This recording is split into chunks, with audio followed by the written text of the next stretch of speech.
کہ ایک بادشاہ تھا، وہ سمندری سفر میں روانہ ہوا تو ایک غلام اس کے ساتھ بیٹھا، تو جب وہ کشتی ڈولتی تھی، ہچکولے کھاتی تھی تو وہ چیخے مارتا تھا، تو کشتی والوں کا سکون برباد ہو گیا۔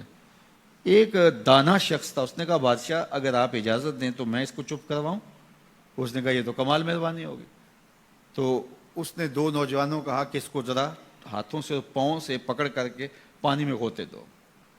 تو اس کو پانی میں پھینکا، جب وہ ڈوبنے لگا نکالا اور کشتی میں بٹھایا، وہ چپ کر کے بیٹھ گیا، اب کوئی چیختا نہیں ہے۔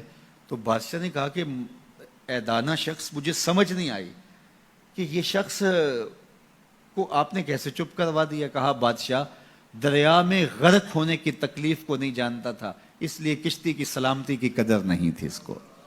اب اس نے وہ غرق ہونے کی تکلیف دیکھ لی، اب کشتی کی سلامتی کی اس کو قدر ہو گئی ہے۔ تو اللہ نے جو ہمیں عطا کیا ہے، آپ دیکھیں کہ اس سے نیچے کتنے لوگ بستے ہیں۔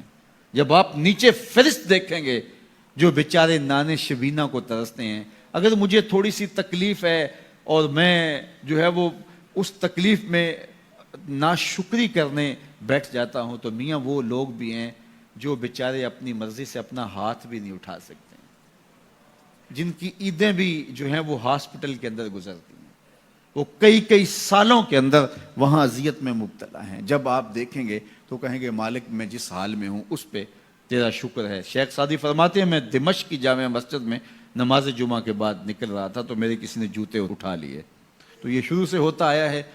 تو کہتے ہیں کہ میں ننگے پاؤں جا رہا تھا اور میری حالت یہ تھی کہ میں جوتا خریدنے کی استطاعت بھی نہیں رکھتا تھا، تو میں دل میں شکوہ کناں تھا کہ اتنا بڑا لوگ تجھے امام سمجھتے ہیں اور تیری یہ مالی پوزیشن کہ جوتے بھی نہیں خرید سکتا۔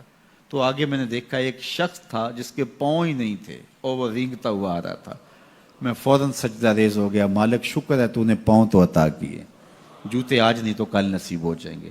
تو جو میسر ہے اس کی قدر سیکھو، جو میسر نہیں ہے اس کی جلن میں اپنے آپ کو جلانے کی کوشش نہ کرو، تو زندگی سوکھی ہو جائے گی۔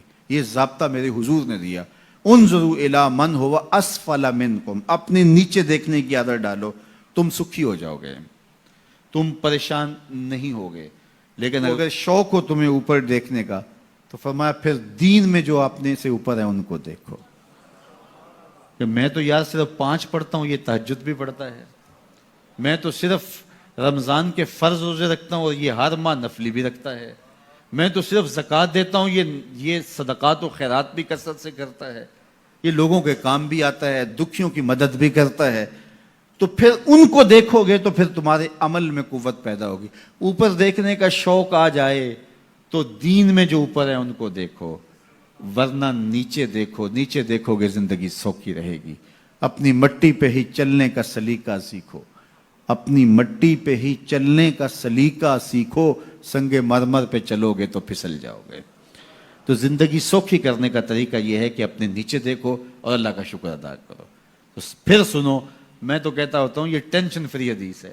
سید علی المرتضیٰ فرماتے ہیں حضور نے فرمایا جو اللہ کے دیے گئے تھوڑے رزق پہ راضی ہو گیا، اللہ اس کے تھوڑے عملوں پہ راضی ہو جائے گا۔ زندگی سوکھی کر دیتی ہے یہ حدیث پاک۔ تو جو اللہ نے دیا مالک تیرا شکر ہے، یہ تھوڑا کرم ہے کہ تو نے ہمیں انسان بنایا ہے، ہمیں فہم و ادراک کی دولتیں دی ہیں، ہمیں شعور اور خرد عطا کیے ہیں۔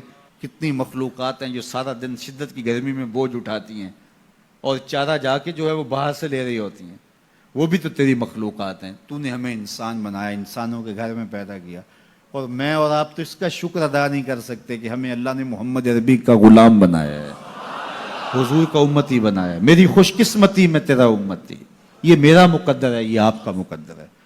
جس کے لیے نبی آرزویں کرتے رہے، تمنائیں کرتے رہے، لوگ راہیں تکتے رہے، منتظر رہے، صدیوں انتظار کرتے رہے، لیکن ہم نے کوئی انتظار نہیں کیا۔ آنکھ کھولی، ہمارے والد صاحب مسجد سے مولوی صاحب کو بلا لائے، انہوں نے کان میں آ کے اذان دیتے ہوئے کہا مبارک ہو تو حضور کا غلام بن کے آیا، شاہوں سے ملا ہے نہ تونگر سے ملا ہے، اللہ کا عرفان اسی در سے ملا ہے، اوروں کو ملا ہے تو مقدر سے ملا ہے، مجھ کو تو مقدر بھی تیرے در سے ملا ہے۔ یہ میری اور آپ کی خوش بختی